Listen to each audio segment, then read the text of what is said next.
Hablaremos hoy de amores de califas. Contaremos uno o dos amores de califas. Los califas de Bagdad han tenido con las mujeres del harén comportamientos a veces curiosos. El trato de las jawari era para algunos un asunto sin importancia y para otros el aspecto esencial del califato y de sus vidas. Se ha escrito sobre dos califas de Bagdad que tuvieron relaciones notables con algunas esclavas del harén. Sobre ellos hablaremos. Veremos que estos hombres sostuvieron sus amores de manera bien diferente. El primero de los califas que citaremos esta noche fue Yazid II, que gobernó Bagdad entre los años 720 y 724. A Yazid se lo consideró un degenerado y un incompetente en cuestiones políticas. Parece que los historiadores lo despreciaron por haber amado a una de las mujeres del harén demasiado. Apenas llegó al califato, Yazid se enamoró, se enamoró locamente de una esclava que era poetisa y cantante. Su nombre era Hababa y era hermosa. Dicen que por aquel amor Yazid entró en trance y llegó a pronunciar frases incoherentes, como tantos de nosotros. Masudi, un general de esos tiempos, aficionado a las crónicas, escribió: un día, mientras Hababa cantaba, Yazid experimentó un placer tan grande que se desmayó. El califa, ¿usted se desmayó alguna vez de placer? Bueno, la verdad lamento decirle, pero no. El califa visitó a Hababa todos los días de su vida. Permitió que saliera del harén, que lo acompañara en salidas a provincias y durante... De gira. De gira, que se llaman las giras. Pero un día sucedió algo terrible. En medio de una comida campestre, luego de cantar para el califa, Hababa se atragantó con una semilla y cantó para el carnero. Parece que se atragantó con una semilla de granada. Qué lindo, cantando lo mismo. Claro, y se murió ante la desesperación del califa. La pena de Yazid fue tan grande que se olvidó de su deber, de los fieles y de los infieles. No quiso enterrar a Hababa. Dejó en su palacio el cuerpo embalsamado y lloró sobre él cada día. Se negó a que lo separaran y olvidó su deber en las mezquitas e incluso en el ritual de los viernes. Bagdad se vio obligada a rezar las plegarias sin su califa. Yazid II enloqueció, dejó de comer. Nadie podía separarlo del cuerpo de Hababa. Unas semanas después, los creyentes caminaban tras el féretro del califa. Quiero decir que se había muerto. Claro, sí. Digo, ahora sí. Está bien, señor. Porque se puede caminar también tras el féretro del califa, mientras el califa está lo más chulo en su casa. Lamentablemente fue estigmatizado por todos los historiadores. Solo recuperó prestigio y respeto como califa cuando escribió sobre él Abu al-Faraj al-Isbahani, el autor del libro de las canciones. Allí Abu al-Faraj al-Isbahani citó a Hababa, la chica, como una de las artistas que contribuyó al desarrollo del canto, y habló de Yazid II como un hombre en el que el gusto estético estaba lo suficientemente desarrollado como para apreciar las dotes también de un artista excelente. Otro califa, otro poderoso de Bagdad, y la historia es distinta. Hablaremos de Adud al-Daula, que vivió a mediados del siglo X. Atención, Adud al-Daula era un militar de la dinastía chiita de los buyíes. En ese momento el poder del califa Altai que era abasí, Claro. abásida, era únicamente nominal y simbólico.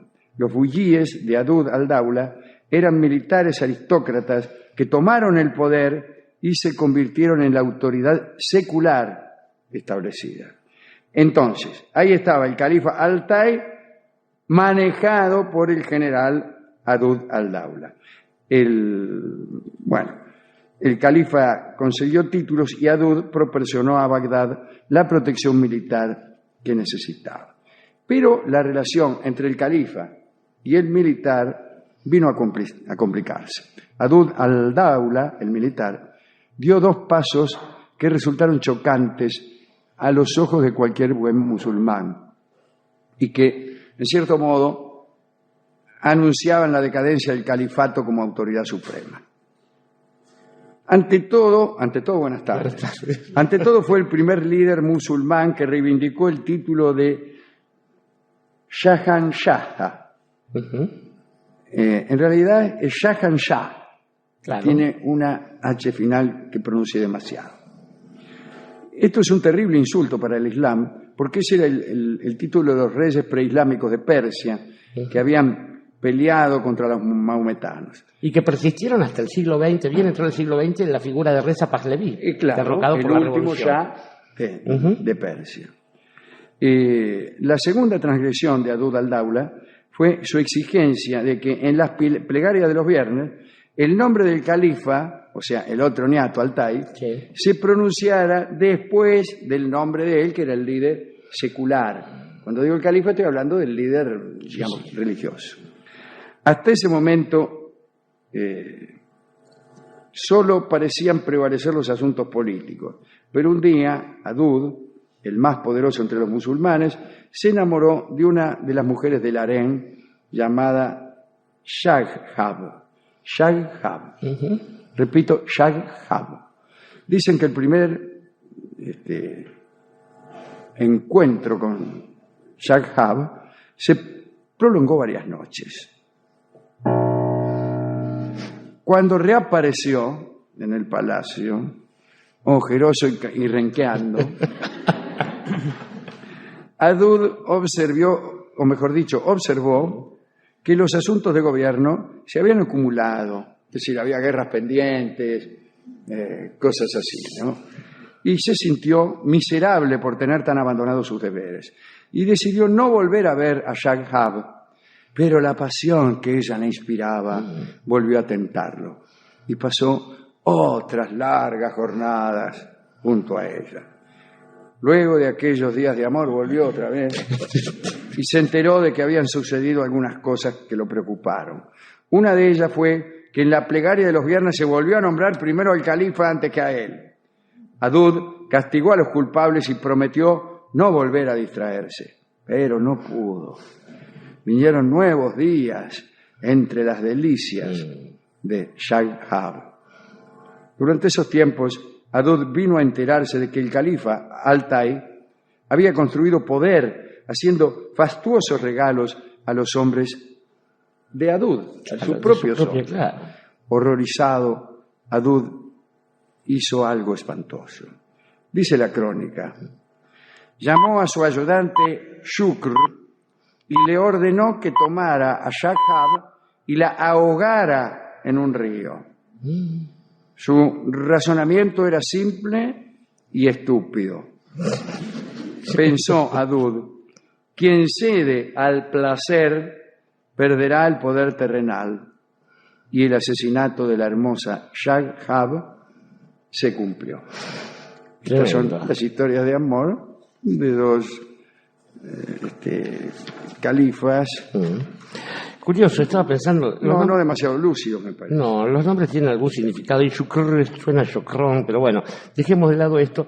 Estaba pensando, Alejandro, y lo hemos dicho tantas veces aquí, el Islam ha sido víctima de una de las peores historias de lectura, interpretación y difusión por parte de Occidente desde hace muchísimo tiempo, desde hace cuando menos 2000 años, digo, para empezar, antes del nacimiento de sí mismo, antes que existiera.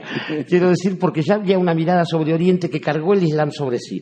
De modo que el exotismo que traía sobre sí Oriente y la confusión de ciertas religiones, ciertos credos y ciertas costumbres se cargó a partir del siglo VII sobre el Islam. Pero convengamos que el punto central de esas maledicencias han sido las cruzadas.